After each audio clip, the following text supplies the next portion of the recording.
Good day mga moms! Ayan, let's give a big smile for today. Dahil today po ay pupunta kami sa dentist kasi may papacheck si Brenda sa kanyang ngipin. At ako naman ay magpapaklining. Ganon din si Gwen. Samantalang si Rhea naman po ay magpapapasta ng kanyang ngipin. So, at least once or twice a year, no, magpapalinis tayo ng ngipin para ma-maintain natin. Especially, nag-smoke tayo, mahilig tayo magkape. So, hindi naman nakukuha ng lahat ng toothbrush yung dumi or bacteria sa ngipin mo. So, at least magpapaklining tayo. Ayan na, halika na. Ito na yung aming service. Pupunta na CDO. Ito rin isa. And that is the Infinity Smile Dental Clinic dito sa CDO. Yan, start na ng pag-aayos ng ating mga ngipin. Akit na kami kina Doc. Inggapan na, wala na.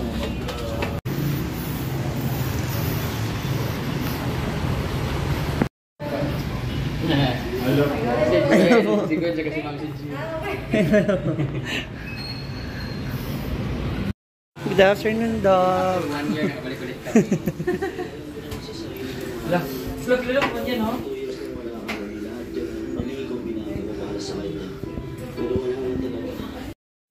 So, nakasalang na po si Gwen. Magpapatangos na po siya ng ilong. Ayan. Good luck. Mga 20 anesthesia yan.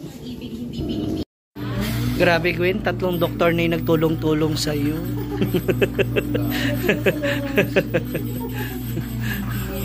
Magtulong-tulungan na.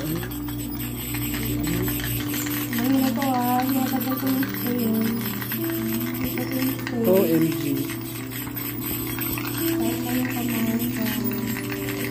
Na. Grabe, uy.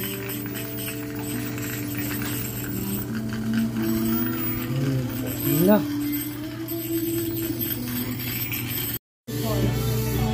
Na pasta. Ah, yung ano, pagita. Ataray.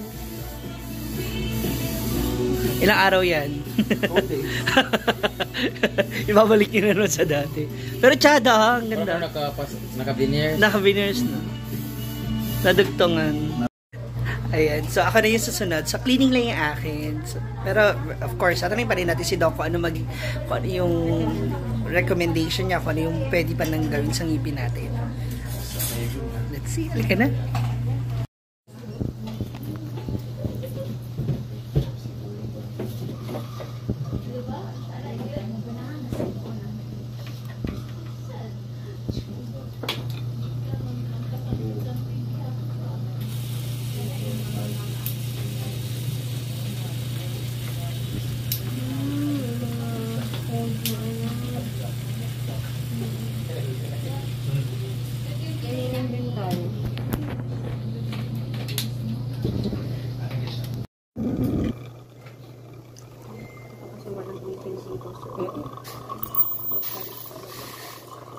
Na magka-spaces.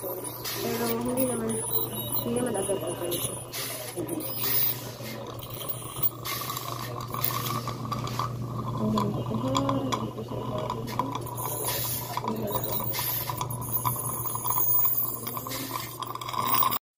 Alin ang Doc ko sa inyo dito? So far, okay naman siya. Yung mga old na pasta mo, hindi naman siya kailangan palitan kasi buo pa siya. So, yung nag-deep scale lang tayo, meaning hanggang ilalim ng gums, talagang nilinis natin. So, normal lang na may bleeding. Kasi ang concern ko lang itong sungki. So, ito, makakapag-correct nito is, ano talaga, braces. Pero, pag nag-braces ka kasi kailangan ng time. Tapos, sa wisdom tooth mo, meron din kailangan. I suggest for bunot na yung nasa upper na wisdom tooth. Ito po ba? Ito? Yung natin, bite ko. Oo, kasi hindi na siya naka-upload eh. So, saka sobrang layo nun. Hirap kang i-brush ko. Nintendo? Yes, yes. Actually, sira lang din, yun yung isa sa mga ano ko. problem mo. Pag nagtutoothbrush ako, kapag nandito Hirap na na. ako, gusto ko siyang abutin, nababangga ng toothbrush. Then, ito okay naman siya. Actually, nung nagpapaklining ako before, most of the time talaga naandun yun. Nandito, at saka dyan sa baba. Kung kaya mo, better talaga. Ito, kasi napapos na lang din ito ng pagkasira. At the same time, non-functional na siya. Meaning, dahil sobrang likod na siya, hindi mo na ito nagagamit pag kumakain ko. Kasi wala rin naman siyang ka-upload. Meaning, wala rin yung pin sa baba na paano yun. So, better. Sabi mo, ano ito eh. Sira kasi, focus pa yan. Ano na po yun? Brushing na tayo. Kasi, para mag-polish mo.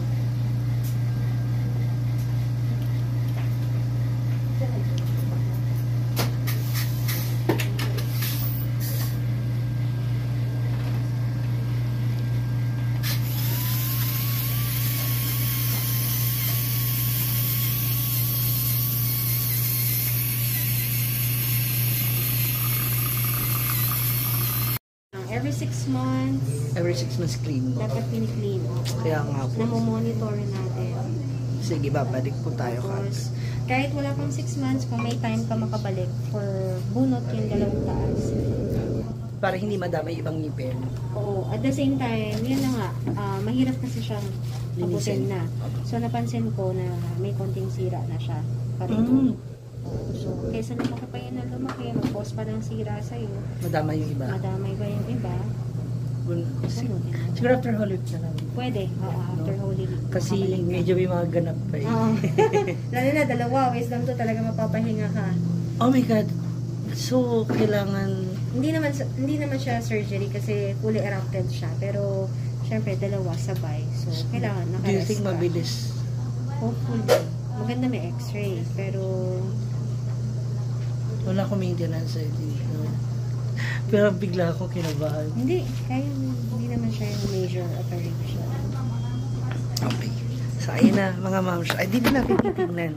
So, kuha tayo nung, ano, yung toothpaste ba yun na ano? IP24. Okay yan siya. Patingin ako, ano. Ayun yung ngipin natin. Totoo po, nararamdaman ko kanina yung mga plaque yun, no? Oo, mga calcular deposits. Sa mga, ayun. Maybe because of, hindi na brush maiki, and of course, by smoking and yung mga coffee. Kaya, ayun. Yan.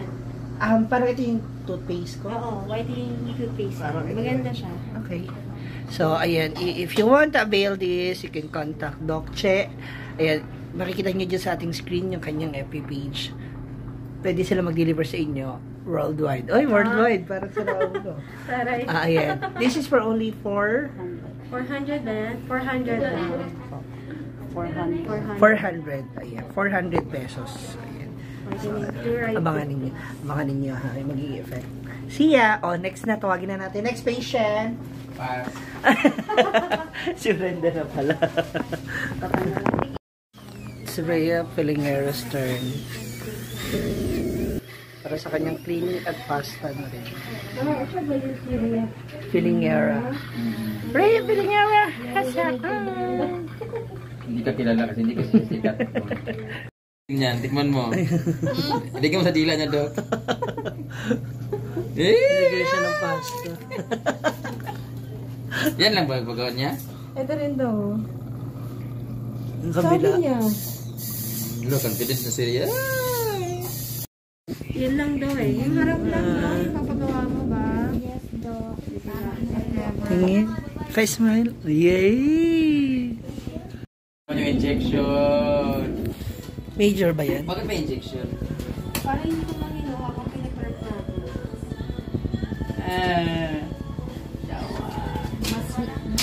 Ano mapapagawa mo? Fixed bridge. Lahat. Fixed bridge. Seryoso to? Para kung gano'n. Ayan. Si Brenda na ngayon ang naayos kasi i-fix bridge na siya.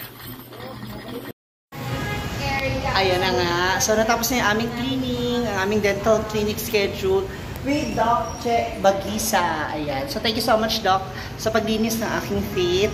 So, babalik ako ulit dito kasi nga kailangan mabunot na rin daw yung dalawa kong wisdom tooth sa taas. Kasi may mga sira na siya. So, para hindi madama yung ibang ngipin.